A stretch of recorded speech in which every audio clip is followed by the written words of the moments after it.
episode of the Tan and J-Man Show. Hope everyone is having a fantastic Labor Day. It's a scorcher out there, so hope everyone's jumping in the pools, heading out on the lake for one of the last times, just enjoying a nice Monday afternoon. We got some hot takes, tips, picks, topics, and more. So close that time. I was so unbelievably close to getting it right. To make it even hotter for you, it is our NFL preview, which is it's probably my favorite episode of the year. I don't know about Tanner, but how you doing tonight, T-Dog? I'm doing good. Like you said, hope everybody's been enjoying their Labor Day, relaxing, not working too hard on Labor Day. Yes, you were so close from getting the hot takes, topics, picks, and more. There's a lot of teas in there. Maybe we should switch that up and make it a little easier one of these days. But no, this is always one of my favorite shows every year. Real excited to get into it. Last week we had our college football preview show. Well, Big Ten preview show, I should say. And then college football week 1 pick'em. We'll be doing some college football week 1 recap this week. Week 2 picks, especially in the Big Ten and top 25. And then we'll be real heavy in the NFL. So I got a birdie or bogey question for you, which you have a 3-stroke lead. Yes, I do. Kind of commanding. Kind of commanding at this point, but I got a college football related question for you. All right. Hopefully you didn't see this anywhere, but you might Probably have. not. Which 5 FBS schools do not have university in their name? Oh, man. Ooh, that's a tough one. And I'm going to make it tough because I'm a baby and I'm 3 strokes down. So you got to get 4 for a par, 5 for a birdie. Well, I've been giving you some tough ones here recently, so that's fair to do that. But Birdie Bogey is brought to you by Arlington Public House. Arlington Public House is upscale cuisine and cocktails with a casual atmosphere, located at 703 Main Street in Rochester, Indiana. They are closed for Labor Day and tomorrow, the 4th and the 5th, to give their employees a nice little long weekend there. But next week, I'm sure they'll have $2 whole smoked wings and $1 off domestic brewskis. Over the weekend, they did have Parmesan crusted chicken served with mashed potatoes and asparagus, which looked delectable, as I like to say. So they will be back at her, I'm sure. I don't know what their days are. Are they open on Wednesdays? Yes. They're open Monday through Saturday. Monday through Saturday. That makes sense. So I'm sure they will be back open on Wednesday to get yourself some good food there. My wife and I look at their Facebook page quite often, see what they got going on. And on Friday, since it was the start of September, they announced their new cake of the month. So my wife texts me when I'm at work and says, "Hey, you better get a piece of this and bring it home before you leave." So I went in, got a piece from the Arlington Public House before I left, and I didn't have any of it, but it smelled amazing. She says it was amazing. It was a chocolate peanut butter cake. That sounds amazing. I mean, even with the box closed, you could smell the peanut butter, even with the box closed. Chocolate and peanut butter. Whoever decided to do that the first time, genius. I tried, but the saying "happy wife, happy life." So that's all I was trying to do. So I was the husband of the night, I guess. wait till you have a baby on the way, and that takes it to another level. Yeah, I can imagine. Imagine. But yeah. So. 9:00 p.m. Root beer float runs at Culver. I was not complaining, by the way. Because I was going to say, you can benefit from a lot of this, I feel like. So I have benefited quite a bit. She was wanting mac and cheese one day and hot dogs, so I got hot dogs. I never eat hot dogs. I had hot dogs for lunch today. Ice cream out of it. She wanted Papa John's one time. It was terrible. I'd never want to get Papa John's again, but I was excited because I haven't had it in a decade. So hopefully Papa John's doesn't come calling and wanting to sponsor because they. I was gonna say, well, there's no Papa John's sponsor ever, but yeah, that's out. But I have benefited quite a bit. She hasn't had any like gross cravings or anything, which is good. No, like man, I'm trying to think of food. I've read some women like sardines or something, right? No, nothing like that. Some women crave dirt because there's like a certain type of nutrients or something. Dirt? So they eat dirt. Yeah, it's a thing. It is a thing. Oh my! I like dirt pudding. So yeah, it's but this is like real like soil. right, let's stop talking about soil and talk some more sports. Let's talk about and a events that happen. J-Man agriculture show tonight. That would be a interesting podcast. Yeah. Let's talk some sporting events that have happened on this day in September 4th, shall we? Let's see here.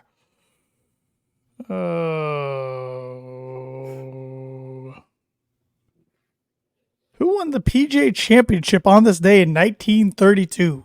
Oh man, there's only a few guys from back then that I've heard of, and one of them's Ben Hogan. Good guess. I've never heard of this guy. Olin Dutra won his first of two majors, beating Frank Walsh 4-3. Top three guesses too. Oh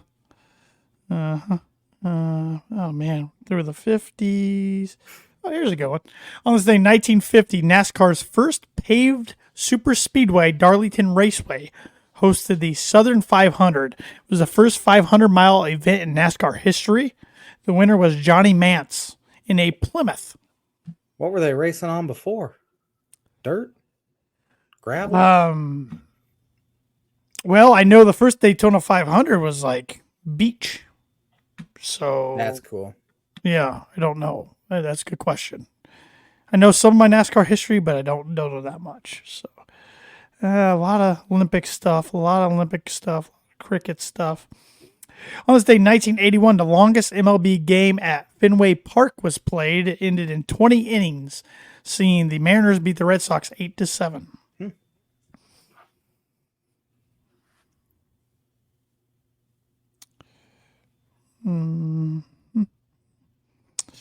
Mike Tyson, some negative stuff there. Is there ever a good Mike Tyson? Very rarely. On this day, 1991, the MLB Statistical Accuracy Committee, didn't even know that was a thing, voted to drop the asterisk next to Roger Maris's 1961 home run record of 61, passing Babe Ruth's 60, and determined an official no-hitter must go at least 9 innings. Those were the two things they did that day. Must go at least 9 innings. I didn't know that was... That's pretty recent for that to go into effect. Because I remember during the COVID years, they did the 7-inning doubleheaders, and they weren't counting the 7-inning no-hitters, which I think it only happened once or twice. But on this day, 1993, MLB New York Yankees one-handed pitcher Jim Abbott no-hit the Cleveland Indians 4-0. Yeah. Out of? No idea. It's a Big Ten school, I believe. Minnesota? No, it is. I'm pretty sure he's out of Michigan. At least he's from Michigan. I don't know if he pitched at University of Michigan. Well, speaking of the Big Ten, on this day, 1993, Penn State played its first football game as a member of the Big Ten Conference, beating Minnesota 38-20. Not bad. He did play at Michigan. On this day, 1994, a guy named Dan Marino threw 5 touchdown passes in Dolphins' 39-35 win over to the New England Patriots, setting an NFL record with his 18th game of 4 or more touchdown passes. Just think about what I just said there. It's a lot. That was the record. Now I don't know how high that record is. Yeah. Joe Montana had some comments. I don't know if you saw that about a week ago, saying Dan Marino is the greatest of all time. If you put him in today's league, he would throw for 7,000 yards and 90 touchdowns or something, which I've been saying that for a long time, but obviously he didn't play in this league. So kind of have to grade on a curve a little bit. Right. On this day, 1999, the Cincinnati Reds set a National League record with 9 home runs as they routed the Phillies 22-3. It's a lot of home runs. On this day, 2005, 20-year-old Kyle Busch became the youngest driver to win a NASCAR Cup Series race when he outdueled Greg Biffle in the Sony HD 500 at California Speedway. Kyle Busch is still going strong today. His brother, Kurt, just recently announced his retirement. Kurt had not raced since middle of last year due to an injury.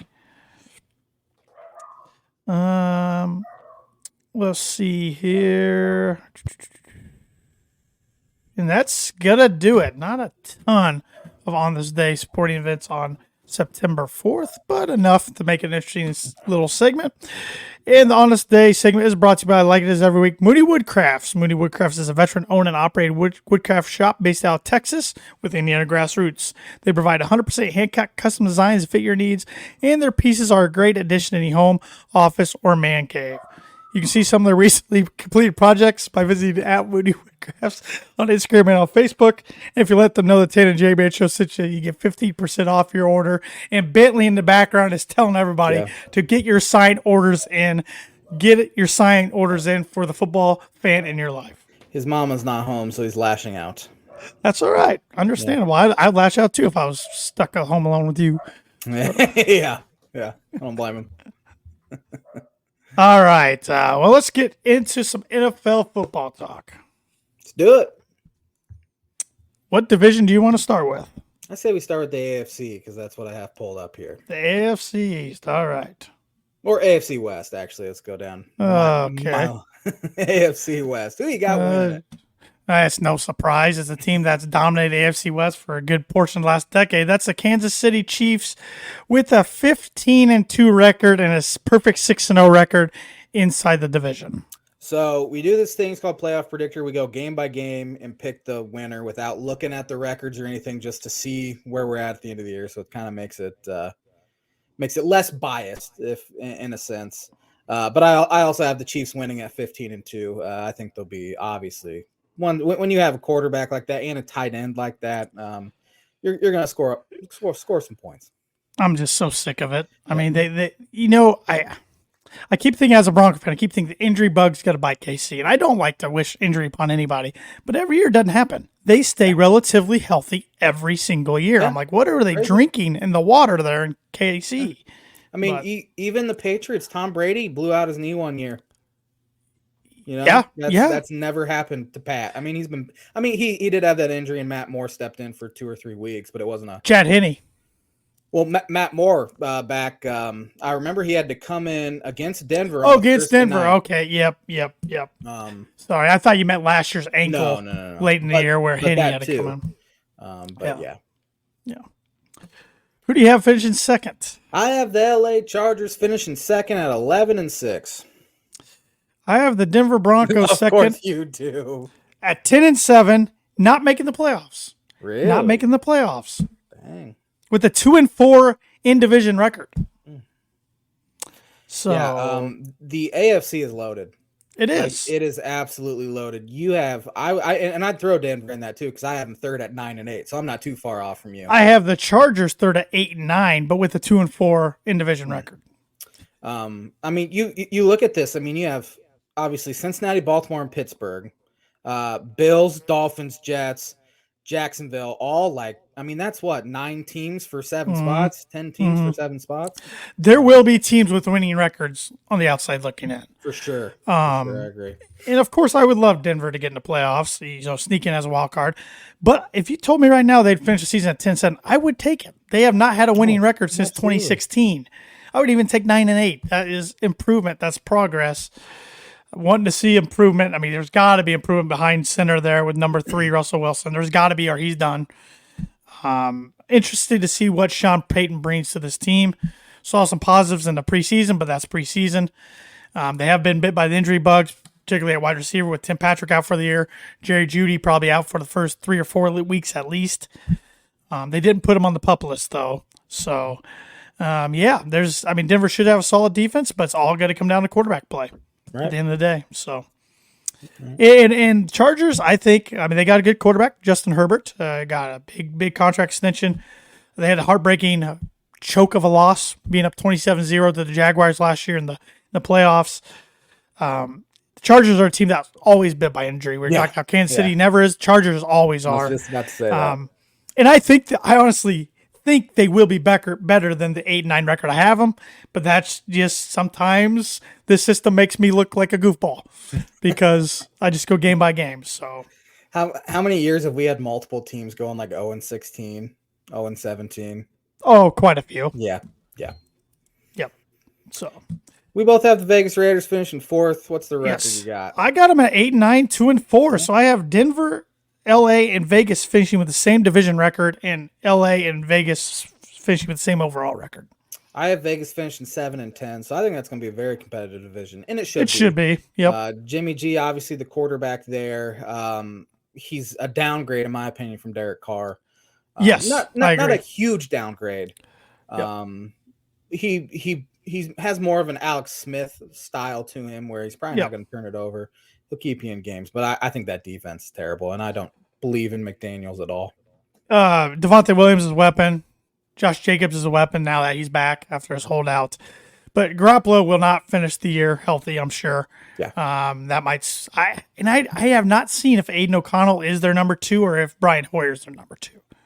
Man, after the way O'Connell played in the preseason, you would think he made a case for number 2, but I have not seen who is actually number 2. Have an emergency third string quarterback. It was just announced today. Yep, I was reading all about it today. Yeah, they have to be on the 53-man roster.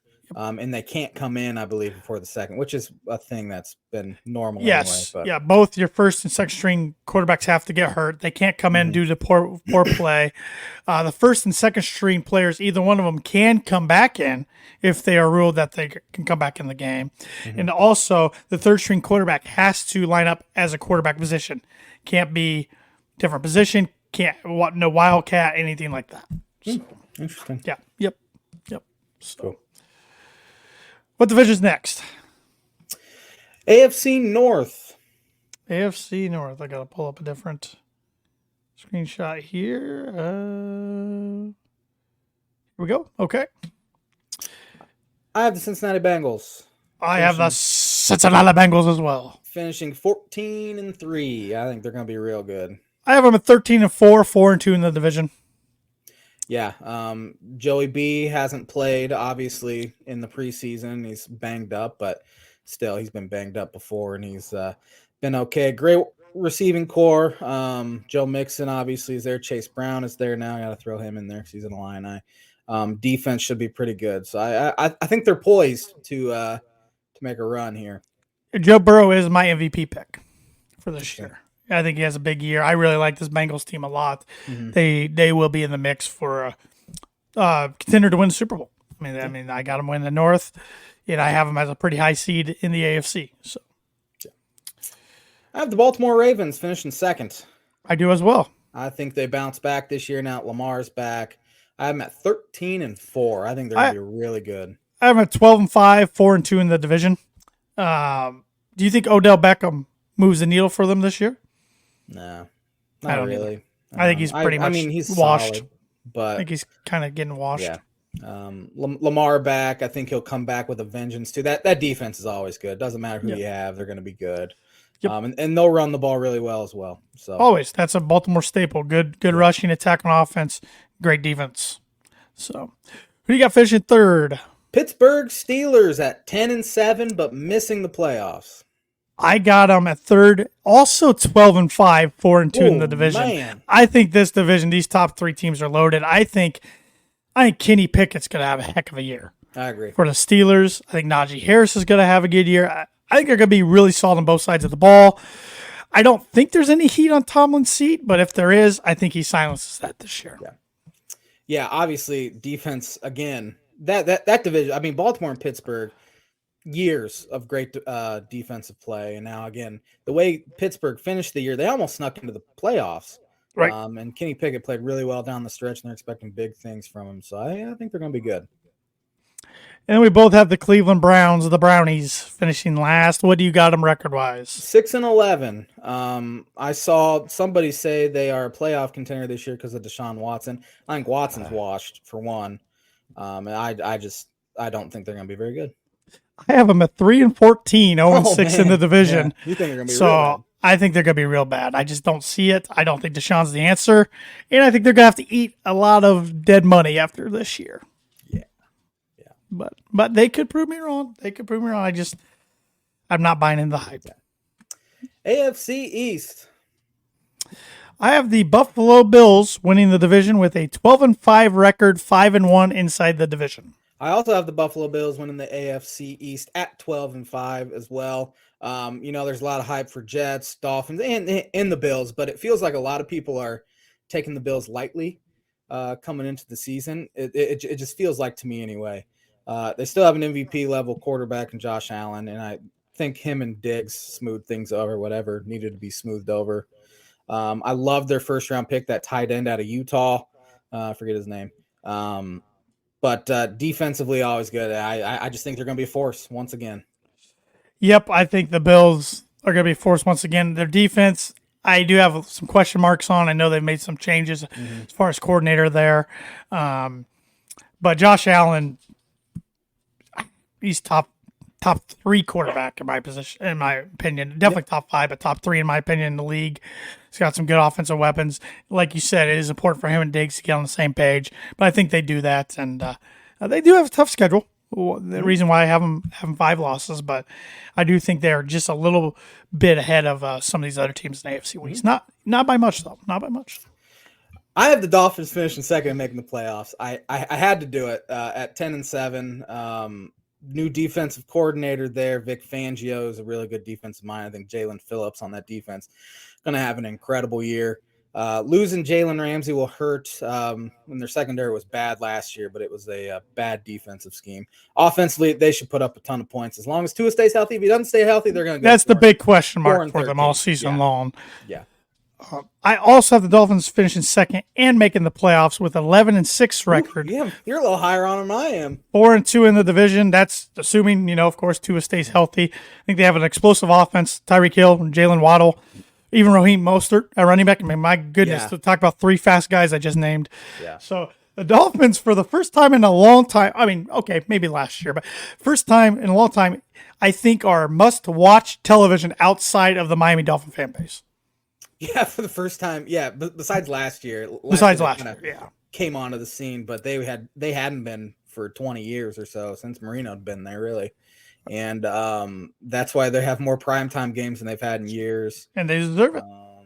And of course, made the playoffs last year. I have high expectations, and usually when I have high expectations, it comes falling just down hard.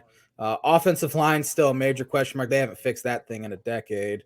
Who knows if Teron Armstead's going to play week 1? If he doesn't, it could be interesting. But hopefully Tua's jiu-jitsu training, it's already paid dividends. That they've kind of showed side-by-sides of him getting hit from last year, and the way he's fallen's a little different. So it's kind of taking pressure off him. But again, you take one wrong hit and you're out anyway. And I think that would be the end of Tua's career, to be honest. Yeah, you're probably right. Hopefully it doesn't happen. Obviously, hopefully it doesn't happen for him. Because I think he's a really good talent who was kind of coming into his own last year, and I hope it doesn't happen to the franchise, because if it does, they're done this year. So yep. Well, speaking of high expectations, the team I have in third place, I think, has high expectations, higher than they've had in a long time. They have the longest playoff drought in the NFL. I think it dates back to 2010, if I'm not mistaken. That is the New York Jets. I have them at 10-7, 3-3 inside the division, just missing out on the playoffs. I'm at 10-7 as well, finishing third. They're obviously going to be better. I think Garrett Wilson's a budding superstar there at wide receiver. Picking up Dalvin Cook, getting Breece Hall back. They should score more points than they have maybe the last 10 years combined, because that offense has been putrid. Defensively, they looked great last year, but you look at their schedule, they played a bunch of backup quarterbacks. So it'll be interesting now because they didn't have to face Tua at all last year. For one, that was just me throwing that in there. But Sauce Gardner obviously is going to be a candidate for Defensive Player of the Year, and because he plays in New York, he has this high hype around him. If he played in Carolina, I don't think we'd see nearly the hype he is getting, which I think is a really good player. Don't get me wrong, but I think they will be good, but I do have him missing out on the playoffs because I hate him so much. And I think Aaron Rodgers will be good too. I mean. I can see a lot of Jets haters and a lot of people that don't like Rodgers saying, he's washed. He's not going to play good. We haven't really seen that yet. Yeah. So I think he is going to do well. He'll do better than Brett Favre did in New York. Not that Favre was awful in New York, but Favre did better in his first year in Minnesota than he did in New York. So, so we both have the New England Patriots finishing last in the AFC East, something we haven't been able to say. And I think I did last year. Wow. Did you? Yeah, but I'm at 5-12. I'm 4-13 and winless in the division. Yeah, not a believer in Mac Jones whatsoever. Last year was bad for him. I'm honestly surprised they cut Bailey Zapp because I thought he played better than Mac did last year. And yeah, it's proving that Bill Belichick, if he would not have had Tom Brady, I don't think he would have lasted too much longer as a head coach in the NFL. Do you think this is Belichick's last year? I honestly, we've been saying it for years now, and if they go 5-12 or even 7-10 or worse, I think we could definitely see that happening. Definitely interesting times in New England for the first time in a while. And the AFC South. Who do you have winning the AFC South? I think this will be top to bottom the worst division in football, in my opinion. But I do have the Jacksonville Jaguars winning that division at 10-7. I saw Peter King today said they were going to be the 1 seed in the AFC, which I don't see that at all. Calvin Ridley is back from suspension, so that'll help that offense out significantly. But they're expecting big things from Trevor Lawrence, but I don't buy it. I am very, very high on this Jaguar Tiny team. And maybe I should pick Trevor Lawrence over Joe Burrow for MVP, but I already said Joe Burrow. I have them at 14-3, 6-0 in the division. Man, I don't know what I'm drinking, some kind of Jaguar Kool-Aid. Maybe it's the Khan factor there. Shad Khan, Tony Khan, my AW fandom there, but I like this team took that step forward, making the playoffs and advancing the playoffs last year. I think they got to keep momentum going because they had momentum years ago. I mean, they probably should have made the Super Bowl up 10 points in the fourth quarter in New England, choked that thing away, and then the franchise never was really the same since until last year. It would be a great story for them to crawl out of the Urban Meyer hole this quickly. Yeah. But it all rests on number 16's shoulders, but I think they're going to be good on both sides of the ball. Yeah, credit Doug Peterson, which we thought that was a great fit going in. Yep. It's proved to be that already. And, I mean, you look at them when they went, 13-3 a few years ago. That was Blake Bortles at quarterback. Now they have like an actual talent there. I mean, the jump he made from rookie year to last year was pretty significant. If he can make another jump this year, they'll be in good shape. Yep. Who you got second? Tennessee Titans at 7-10. We are thinking the same. I also have them second, 7-10, 3-3 in the division. Yeah, Will Levis looked bad in training camp anyway. I didn't watch him in the preseason. Tannehill's still there. Derrick Henry's still there. The defense will keep them in games. They will. But they just don't have enough offensive fire. And DeAndre Hopkins is there, so he should help if he has anything left in the tank, which I think he does. But you have a pretty black quarterback there. Well, it's a mess at quarterback. I mean, you have 3 guys there at quarterback because Malik Willis, too. He make the team? I think he did. I haven't fact-checked it, I guess, but I assumed he did. But yeah, that's just a mess. There's just a mess there. And I think Vrabel's a good coach, but I mean, I couldn't name you. I consider myself a pretty darn big NFL fan. I don't think I can name you too many Titans on the defense side of the ball. Jarrell Casey still there? I believe so. But I don't have much. I mean, no, I don't have anything for you. They're one of those teams that doesn't really get talked about. So. Yeah. Who do you have third? After I saw the record for this team, like, man, I'm pretty high on them, and that is the Indianapolis Colts. I have them at 4-13, though, but I felt like that was pretty high.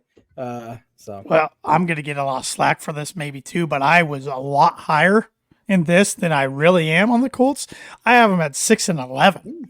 Interesting. 3-3 in the division, and I'm sorry, Colt fans, even though I went week by week, I guess I saw 6 wins there, but realistically, when I looked at their schedule before I did this, I didn't see 6 wins, so I don't know. I don't know what I bet I gave them a lot of home games or something. So, which that does tend to happen to me. It feels like I'm picking the home team a little too much. But will Anthony Richardson play good enough that the Colts aren't looking for a potential different quarterback option next year? They better hope so. They spent a top 5 pick on that guy, so you can't be doing that 2 years in a row unless you're going to get a Caleb Williams type. So, and Jonathan Taylor, what's your future prediction with him? So the Colts are stupid. They literally asked the Dolphins for Jalen Waddle plus more. Jalen Waddle is one of the probably top 10 or 12 receivers in the NFL, and just because he's their number 2 guy doesn't mean he's an actual number 2. Right. And I saw Pat McAfee saying, how could you not give up Jalen Waddle for Jonathan Taylor? You don't do that for running back. Taylor had one good year. And I like McAfee, but McAfee's kind of a spokesman for the Colts on a big national stage. So. That's true. But, yeah, the Colts needed to have realistic expectations there, and they didn't. And the funny thing is, Irsay and the Colts are whining, well, no one's giving us an offer we think's fair enough. They aren't valuing him enough. Well, if you valued him enough, you would have signed him. Yep. So, you would have paid him what he wants. So yeah, you have zero leverage here, Colts. Yep. Nope. They're stuck between a rock and a hard place, I feel like, with them. So So we both have the Texans finishing last. What's your record prediction for them? 3-14. Me too. Yeah. I have them winless inside the division.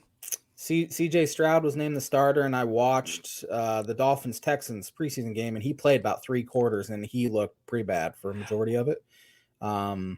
He doesn't have many people to throw the ball to. His offensive line's bad. It's a bad team there. Right. Because I think Stroud's going to be pretty good. I think D'Amico Ryans can be a good head coach someday, but it's going to take a few years. This team just has nothing. That's why I have them at 3-14. They just don't have talent to win games. The bad part is NFL head coaches get about 2 years max anymore. They don't give them 4 or 5 years. Well, the Texans are about the worst franchise when it comes to that too. They need to give D'Amico some patience, and I think he's got a 5. If I'm not mistaken, 5-year contract. So that tells me they're gonna give him a little leash there. So let's do the AFC playoffs. I have 5 seed Baltimore at 4 seeded Jacksonville, and I have Baltimore moving on in that one. I have 5 seeded Baltimore at 4 seeded Buffalo, and I have Buffalo moving on. I have 6 seeded Chargers at 3 seeded Buffalo, with the Chargers moving on. I think they go in there and win. Yeah. That would be huge for that franchise. I have 6 seeded Pittsburgh at the 3 seeded Cincinnati Bengals, and I have Joe Burrow and the Bengals moving on. I have the 7 seeded Dolphins losing at the Cincinnati Bengals, the 2 seed. I have the 7 seeded Dolphins losing in state at the 2 seeded Jacksonville Jaguars. Oh, if they lose to Jacksonville, I will be furious. I think the Dolphins are better than Jacksonville. That's just me, though. You're going to love the rest of my predictions. Oh, Lord. Then I have the 5 seeded. Actually, I think I screwed this up. No. Yeah, I have LAC winning, but I have here. Let's see. What did I do? 5 seeded. Okay, I just had a typo. My bad. 5 seeded Baltimore losing to the Cincinnati Bengals. I have the 3 seeded Bengals going on the road down to the 2 seed Jacksonville, and the Jaguars making the AFC Championship. Oh, man. I have the Chargers losing at Kansas City, and we have a rematch in the conference championship game, Cincinnati Bengals at the Kansas City Chiefs. I have the Bills going into Kansas City. Always a good matchup when Josh Allen goes against Patrick Mahomes. But I have the Chiefs coming out victorious in Arrowhead, setting up for a Trevor Lawrence at Patrick Mahomes AFC Championship. I have the Bengals over the Kansas City Chiefs in the AFC Championship. So the Bengals going to the Super Bowl 2 out of 3 years. I love to make bold predictions and takes on this. I have the Jaguars going into Arrowhead, winning the AFC and representing the AFC in the Super Bowl. That would be awful. That would be horrendous. I did not know you didn't like the Jaguars. I don't know. I hate all Florida teams now. I've grown to hate them. So. Well, we're going to talk about a team later on when we talk college football that I'm starting to get a hatred of because of my Twitter feed. So I feel you there. We probably should rifle through the NFC East here a little quicker than we did the AFC as we only have 27 minutes left. NFC East. I got the Philadelphia Eagles winning that division at a record of 13-4, 5-1 in the division. I also have the Eagles at 13-4 winning that division. I have Dallas finishing second at 12-5. I do as well, 5-1 in the division. This division's top heavy. The top 2 are going to be pretty good. Yeah. I have the Giants being okay at 8-9, finishing third. I have them 7-10, 1-5 in the division, though. That's the big reason why they're finishing at 7-10. Then I have the football team at 5-12, finishing fourth there. Sam Howell. They're the Commanders now. They are, aren't they? You screw that up every year. I was ready for you. Call them Redskins. Yeah. I have them at 2-15, 1-5. I don't think Sam Howell's the answer. Yeah. Ron Rivera will probably, unfortunately, get fired because I think their defense will be pretty good. I just don't think they got McClare. They do have Eric Bieniemy. Remember that. Oh, that's true. But 2-15, sticking with it. Yeah. Sticking with it. NFC West. This is a shock because I do it every year. I got the San Francisco 49ers at the top with a 14-3 record, 6-0 in the division. I have the Niners win that division at 11-6. I want to see another good year from Birdie before I call him an actual good quarterback. I just think he has so many good weapons around him, and I think the defense is going to be awesome. So yeah, he does. I have the Seahawks making the playoffs at 9-8, finishing second. I have the Rams second at 9-8, 3-3 in division, but just missing out on the playoffs. I have the Rams finishing third at 8-9. I think they should be better. I have the Seahawks third at 7-10, 3-3 in division. I think Geno takes a step back, and that's why we see him under with a losing record. The Arizona Cardinals, I think they hired John Gannon or whatever his name is to fire him. His name John? Something Gannon. there in I think it is John. he looks like a joke so far. Some of his comments he's making. I don't know if you saw that video of him in the locker room asking Yes. if anyone took the bus. So stupid. Well, his handshake thing with Rondell Moore was weird. So from then on, I'm like, this guy's a goober. Sounds like they're starting Joshua Dobbs at quarterback. I think they're going to move on from Kyler Murray too, because they want Caleb Williams, who I think is as close to Patrick Mahomes as a draft prospect as you can get. I'm going 1-16. I got him 0-17. There it is. I had to pick one of them, didn't I? I think I had him losing to Houston or somebody real bad, obviously. But or beating Houston, I should say. Yeah. But NFC North. Let me find the North here. I got this as the most competitive division across the board from 1 to 4. I have the Lions coming out in a tiebreaker with the second team at 9-8, 3-3 in the division. So I have the top team with 9 wins, the fourth team with 7 wins. So I'm right there with you. I have the Minnesota Vikings coming out on top at 9-8, obviously winning the division. But I have the Detroit Lions finishing second at 8-9 and making the playoffs, though. So I have this second place team at 9-8 as well, 3-3, just like I had the Lions also making the playoff. Chicago Bears, you're welcome, Bears fans. You're welcome. Bears fans are going to hate me because I have them finishing fourth at 7-10. I also have the Green Bay Packers at 7-10 by getting the tiebreaker over the Bears. I don't believe in Justin Fields yet. And as you say with your Twitter feed, seeing all this, I'm sure you're talking about Colorado, and we're going to talk about them. Because I follow a bunch of Cubs stuff, I have had to hear Justin Fields Justin Fields has just been shoved into my face, down my throat, how good he's going to be, and I don't buy it. So. He's got to stay healthy, and he's got some weapons around now, but the offensive line has to improve. The defense is going to be good. I also have, to finish this out, the Vikings 8-9, 3-3, and the Packers 8-9, 3-3. I literally think I split every game between home and away for this division. Maybe this is I don't know if this is the worst division in football. The NFC South. Both South divisions are pretty bad. Yes. I have the New Orleans Saints with Derek Carr there, winning that division at 9-8. I do as well. Yep. Tampa Bay, I was a little higher on them than I thought I was going to be. Baker Mayfield there. Mike Evans wants out. I don't know if he'll be traded by week 1. I think he will be traded eventually. But I have them finishing second at 8-9. I can't believe this. I just saw this. I didn't look at my thing real closely. I have the Falcons 9-8, second division, making the playoffs. Interesting. I was a little higher on the Falcons too. I have them 7-10, but I was surprised I had them with that many wins because I don't know.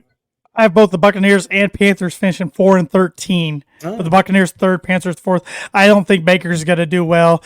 I think Kyle Trask isn't the answer either. I think Bryce Young will be fine in Carolina, Frank Reich, but it's going to take some time there too. There's not a ton of talent down there in Carolina. So yeah. But I definitely think the Saints are the team to beat in this division, and I don't think it's a very good division at all. Yeah. I have Carolina at 4-13 as well, so I don't think they're going to be very good.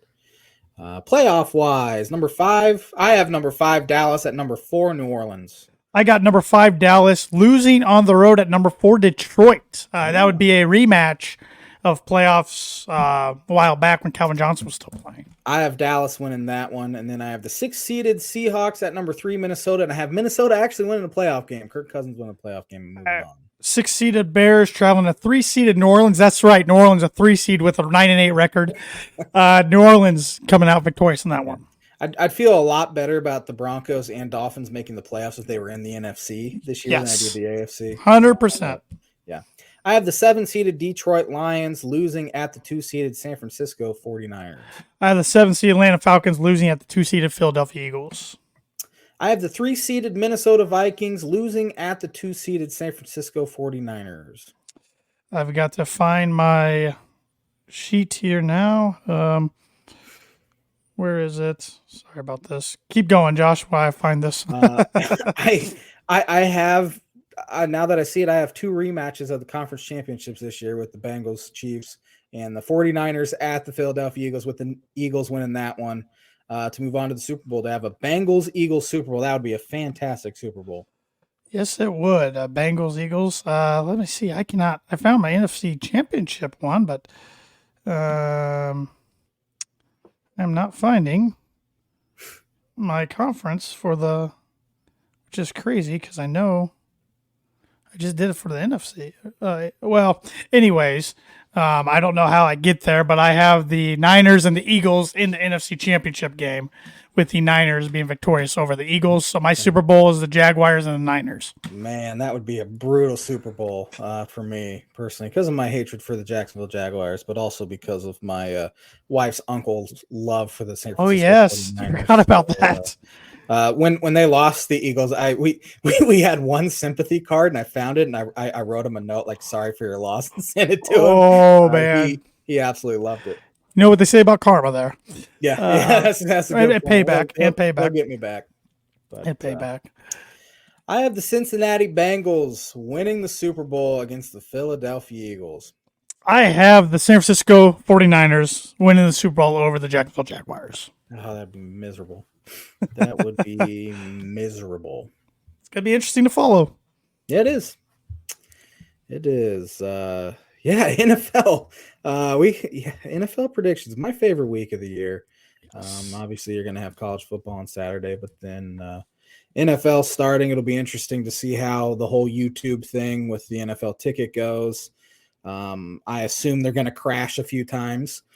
So I'm lucky my team plays at 3:25 and not during those noon games, because week 2 last year, I missed the entire Dolphins comeback against the Baltimore Ravens because the NFL Sunday ticket crashed until like 2 minutes left, and then I got to tune back in. So hopefully that stuff doesn't happen. But yeah, as a person who has YouTube TV and got the ticket this year, I haven't had too many issues with YouTube TV. So hopefully with the ticket add-on, hopefully it's pretty smooth. So word association here. I picked a guy that scored the last offensive touchdown for each AFC team last year, not including quarterbacks. Starting with Stephon Diggs. All right, I'm going to try to keep this real short so we can get through this. Elite. Devontae Parker. Overrated. Mike Gesicki. I could not have told you Mike Gesicki was the guy. Penn State. CJ Uzomah. Don't know who that is. He's a tight end. The Jets have not scored a touchdown period since week 15 last year. Believe it or not, I had to go back to week 15. Well, that's embarrassing. Yeah, Jamar Chase, top 5 wide receiver. Kenyon Drake. It's the last name of a rapper. Nick Chubb. The best Chubb in the NFL. Najee Harris. Big year coming for the Crimson Tide alum. Christian Kirk. Underrated. You would not know the Titans guy because I'd never heard of this guy, nor could I pronounce his name. So I chose the previous touchdown, which was Robert Woods. Average. Yeah. Jordan Akins. Has the last name of a diet. That's Atkins. Yeah, I knew it after I said that. Zach Moss. Tough name to live up to around the NFL because of Randy. Isaiah Pacheco. Sounds like Picasso. Hunter Renfro. Very good college player. I thought he'd be a better pro than he is. Keenan Allen. Hate him. And Cortland Sutton.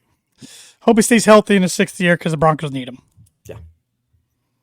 Yeah, I wanted to fly through that one, so I didn't give it too much thought. So that's the word association segment, which is brought to you by, like as every week, Performer Print2 Promo Group. If you're looking for a trustworthy, dependable resource for your next trade show, company picnic, or sales meeting, Performer Print2 Promo Group has over 50 years combined experience in promotional products and commercial print. They strive for fast and efficient response to all your print needs. You need to look no further.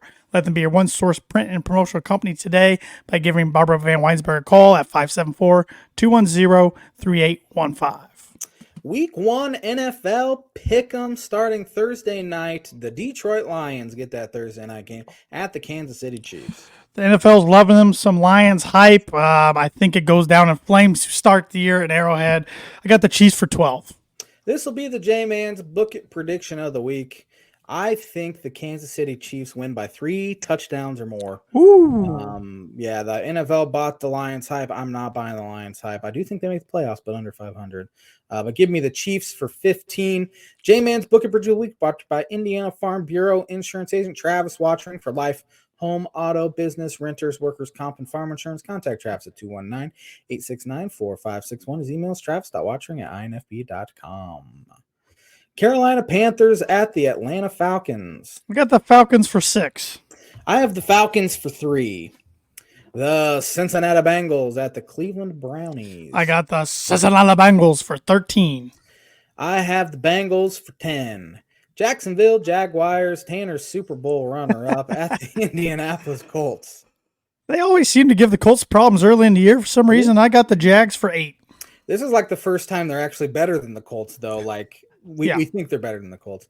I have the Jags for 12. I think I'm going to be rooting for the Colts, though, to be honest, which is wow, very lofty. Yeah. Tampa Bay Buccaneers at the Minnesota Vikings. I got the Minnesota Vikings for 14. I have the Vikings for 11. Tennessee Titans at the New Orleans Saints. Got the Saints for 7. I have the Saints for 7 as well. San Francisco 49ers at the Pittsburgh Steelers. Real tough game here. It's got to be a good matchup. I got the Niners for 5. Because it's on the East Coast and it's a nooner there, a 1 o'clock Eastern time game, I am taking the Pittsburgh Steelers for 1 point. Arizona Cardinals at the Washington Commanders. I got Washington for 15. I have Washington for 14. Houston Texans at the Baltimore Ravens. Got the Baltimore Ravens for 16. I do as well, 16. Green Bay Packers at the Chicago Bears. Bears finally do it and knock off the Packers, but I only got the Bears for 3. I have the Bears for 2. Vegas Raiders at the Denver Broncos. Broncos have lost 6 straight to the Raiders, and because it's at home, I think they snapped this one. Broncos for 11. I have the Broncos for 6. I think they get it done. You're probably more realistic there than I am. Philadelphia Eagles at the New England Patriots. I got the Eagles for 10. I have the Eagles for 13. Miami Dolphins at the Los Angeles Chargers. Got the Chargers for 2.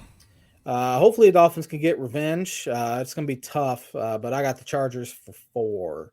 LA Rams at the Seattle Seahawks. I got the Rams going up and getting a win in front of the 12th man for 4.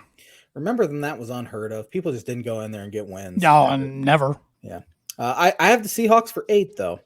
Dallas Cowboys at the New York Giants. Of course, they put the NFC East on a Sunday night to start the year. I got the Cowboys for 9. I have the Cowboys for 5. Buffalo Bills at the New York Jets. I got the Bills, but only for 1. That place is going to be hopping. It's going to be hopping. I have the Bills for 9. I think they go in there and get it done fairly handily. So we didn't differ too much. Not too much. Too much. Speaking of differing, I did win college Big Ten pick'em, mainly due to Rutgers. They put a point on them. Yeah, if Rutgers would have lost, we would have tied. So I at least had a tie going in, but I put 4 on Rutgers. What were your thoughts on the first week of Big Ten play? I thought it was a very ugly game. Thursday night to kick it off between Nebraska and Minnesota, but Minnesota made the plays late when they needed to win, and Nebraska cannot win close games. It's a culture thing at this point. It is. I think they are improved under Matt Rule, but that's one they really needed, in my opinion. Agreed. Speaking of really needed, Purdue needed to get off to a good start in the win column this year and didn't do that, losing the first games of the Ryan Walters era, 39-35. Is a legitimately good group of 5. They're very well coached. Quarterback played tremendous. He was very good. They had a couple wide receivers they just couldn't cover. Saw some decent things out of the offense. I thought Hudson Card played all right. He's taken a lot of heat on the message boards, but he didn't have a ton of time to throw to. And when you're down to your 4th string center, that doesn't help, which I think the backup center is at least going to be ready to go for this week.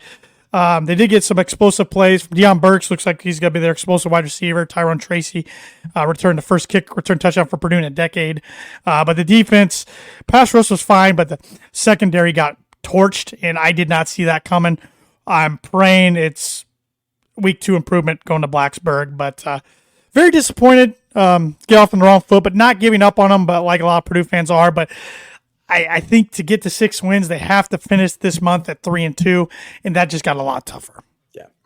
I said this to our group, but Walters is finding out it's a lot more difficult to coach defense when you don't have a top 5 pick on one end. You have 2 safeties drafted in the top 75, which Illinois found that out too. So it's a little more difficult. But I honestly think they'll be fine. I mean, Walter's defense was pretty bad for the first few weeks in his first year, and they kind of turned it around. So, and he made some hiccups, some questionable coaching decisions during the time, some time management stuff. But that's like I kept telling my friends, this isn't Jeff Brom or even Daryl Hazel, Danny Hope when they came in and had some head coaching experience. This is a guy with his first game being a head coach ever, so he's gonna have to learn pretty quickly. So it's gonna take his long. So yep. It'll be fine. Elsewhere around the Big Ten, I thought Ohio State didn't look that great. Quarterback play was pretty bad. Yeah. Indiana's defense put up a fight, but Indiana's offense was putrid. Iowa's offense still scored less than 25 points. They did throw their first opening drive touchdown of the season since 1991. Thought, oh man, maybe this offense is different. And then they did absolutely nothing. I talked to my uncle on the phone, who's a huge Iowa fan, and he is he's already pretty disgusted with. Loves Kirk, hates Brian. Every time he sees Brian on the TV, he just wants to punch a hole through his TV. They got a big one this week. Huge, yeah. I thought Penn State, I didn't watch much of that game, but Drew Aller was really good for them. They're good.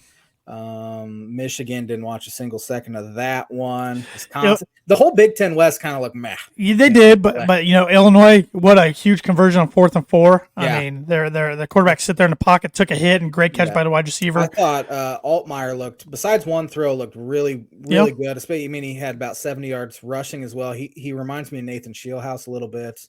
Tough son of a gun, it looks like. Defense got pushed around a lot more than I thought they would, especially defensive line. But found a way to get it done. And I know two people, including McAfee, picked Toledo to win that one on game day. So it was huge. It was huge to get it done. Just kind of forget it and then move on.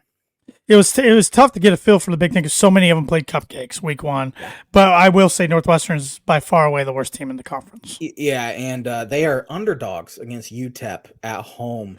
Which I saw UTEP lose to Jacksonville State in week 0, and they didn't impress me. So. Is pathetic. Yeah. So they look like a team yesterday that's not going to win a game at all.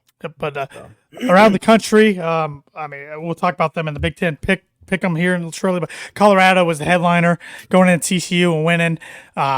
Sanders throwing for over 500 yards. Coach Prime's bringing the swag, talking a bunch of smack, but they're backing it up right now. But I'm still not a huge believer yet, but they're off to a great start. Yeah, that's the start they needed. Oh, yes, it is. Go out there, and I mean, Travis Hunter played 110 snaps. Yeah, played both that's sides incredible. Had double-digit catches. He had an interception at the goal line. Deion's talking a lot of smack, calling out the media and all that, and you just can't do that. I just don't like how even on the bottom thirds he's referred to as Coach Prime. Yeah. Come on, Coach Sanders. I mean, yeah.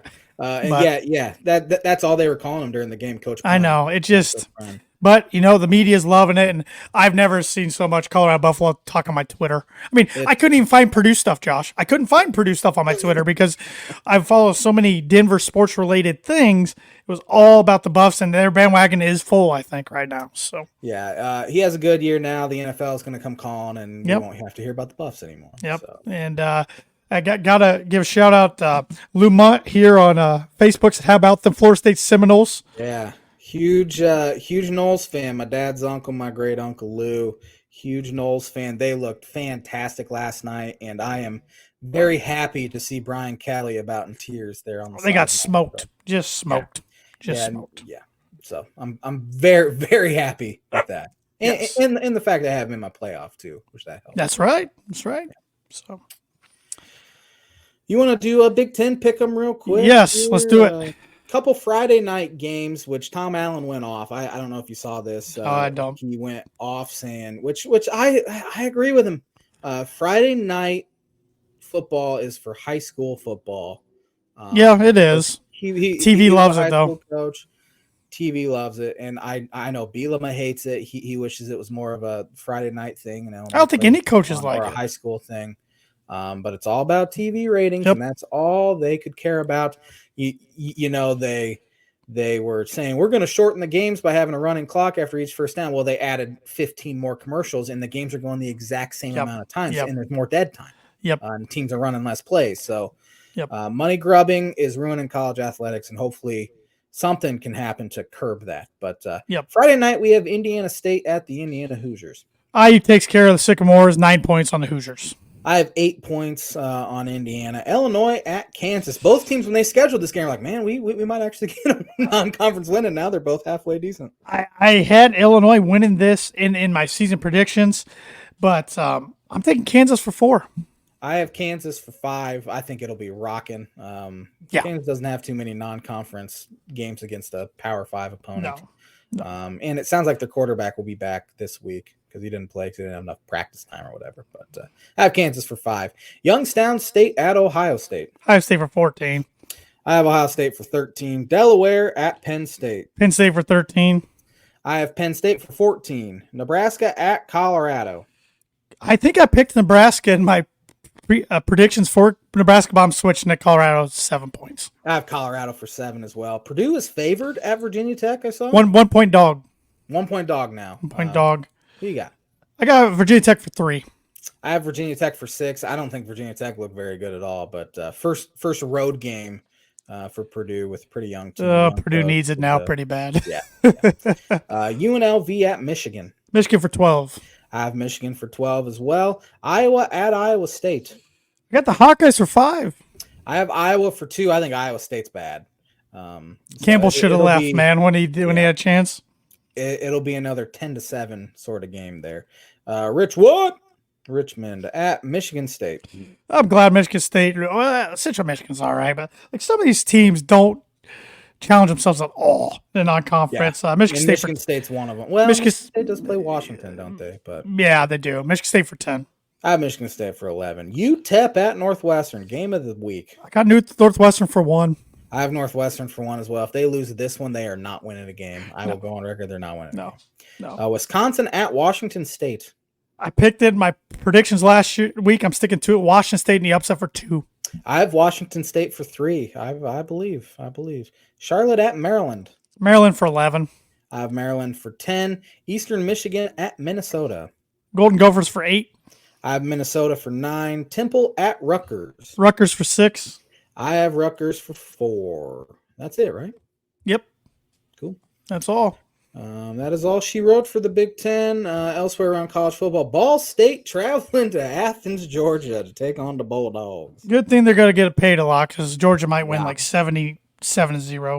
Georgia's 42-point favorites. Oh, my gosh.